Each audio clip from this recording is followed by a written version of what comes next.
अगर तू दरवाजे से निकली, आला हजरत इमाम अहले सुन्नत मुजद्दिदीन मिल्लत मेरे आला हजरत से किसी ने पूछा था कि हजरत जी बीबी नात पढ़ सकती है? फतावा रज़विया की 14वीं जिल्द, बीबी मिलाद पढ़ सकती है? मिलाद। आला हजरत ने फरमाया अगर बीबी मिलाद पढ़ रही हो, नात पढ़ रही हो और उसकी आवाज गैर महरम के कानों तक जा रही हो, फरमाया उसे सवाब नहीं होगा, उसे हराम काम करने का गुनाह दिया जाए। बीबी को मना है, वो नात की आवाज भी औरत का ही नहीं पड़ता, दीन में तो औरत की आवाज का भी पर्दा है।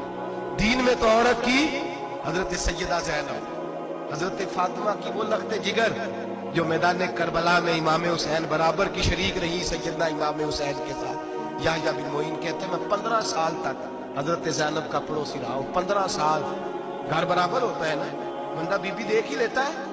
वो बीबी कभी पर्दा डाल के तुम जा रही है दवाई लेने, कभी नजर आ ही जाती है। कहते हैं 15 साल में सैयदा फातिमा की बेटी का पड़ोसी रहा हूँ, मैंने कभी बुरके में छुपी हुई ज़ैनब भी नहीं देखी। बुरके में छुपी हुई ज़ैनब भी कभी नहीं देखी।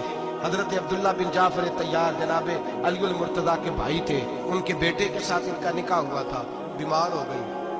हजरत अब्दुल्ला कहने लगे ज़ैनब चल तुझे हकीम के पास ले जाऊं, तबीब के पास ले जाऊं। तो हजरत ज़ैनब कहने लगी आप जाइए मेरा हाल बता के दवाई ले आइए। तो हजरत अब्दुल्ला जाफर तैयार कहने लगे शरीयत में गुंजाइश है डॉक्टर के पास जाने, हकीम के पास जाने की गुंजाइश है, तो चलती क्यों नहीं? हजरत ज़ैनब कहने लगी शरीयत में गुंजाइश तो है, पर अब्दुल्ला मेरी मजबूरी ये है कि मैं फातिमा की बेटी हूँ। शरीयत में गुंजाइश तो है पर मेरी मजबूरी ये है कि मैं हुसैन की बहन हूँ। शरीयत में गुंजाइश है पर मैं हसन की बहन हूँ। शरीयत में बड़ी गुंजाइश है पर लोग मुझे मोहम्मद अरबी की नवासी कहते हैं। गुंजाइश तो है पर मैं नहीं ना निकल सकती, इसलिए कि जितना कोई अपने आप को दीन के करीब जानता है उतना उसके पैरों में शरीयत की जंजीरें ज्यादा होती हैं। तो जनाब सैयदना अब्दुल्ला कहने लगे अगर तू पर्दा कर गई, अगर तू चली गई, फरमाने लगे ये तो अल्लाह की मशीयत है, तू दवाई ला दे ताकि मैं खा लूं, और अगर मैं चली गई तो मैं अपनी माँ से जाके कहूंगी कि अम्मा सारी तकलीफें मैंने छाती पे बर्दाश्त की हैं पर मैंने तेरे पर्दे पर आंच नहीं आने दी। मेरे भाई ये उसवा नूर है, ये उसवा हसना है, ये हमें सिखाया जा रहा है। मेरे हबीब करीम की बीवियों का ये हाल था, बीवियों का अपने घर के आंगन में हजरत आयशा सिद्दीका, हजरत सौदा जनाब हफ्सा अपने सेल में जब बैठती थी ना तो दीवार की तरफ मुंह करके बैठती थी, दीवार के साथ लग के दीवार की तरफ। बीबियां अपने घर के अंदर भी दीवार की जानब मुंह करके बैठती थी। लोग पूछती, बीबियां पूछती कि अपने घर में भी दीवार को मुंह करने का मतलब?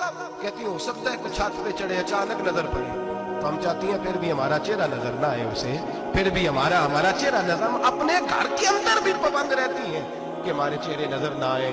खुदा रा बड़े पैसे जिंदगी में लुटाए हैं, एक 1000 1500 बुरके में भी खर्च करो, वो घर ले जाओ, वो अम्मा को भी दो, बहन को भी दो, बीवी को भी दो, उसको को ये पहन ले, इसलिए कि जब तो हजरत फातिमा के तरीके का पर्दा करेगी तो तेरे आंगन में सैयदा ज़ैनब की तरह की बेटियां पैदा होंगी, वो उस सुन्नत पे चलने वाली बेटियां तेरे आंगन में आएंगी।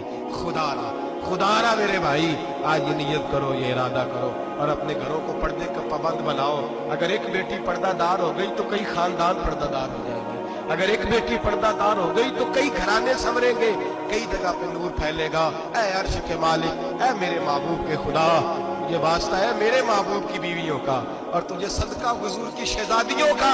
ऐ अल्लाह इतना करम बरसा, इतनी रहमत बरसा कि मेरे वतन की बेटियां और मेरे वतन की माएं बहनें बच्चियां ये समझ जाए कि हमारी निजात सिर्फ हजरत फातिमा के बुरके में है, हजरत आयशा के पर्दे में है, सैयदा खदीजतुल कुबरा के हिजाब में है। अल्लाह करे ये समझ जाए और ये जब भी सजदा करें तुझसे हयाई मांगे, ये तुझसे जब भी सजदा करें ये तुझसे अपने लिए चादर ततहीर और पर्दा तनवीर ही मांगे।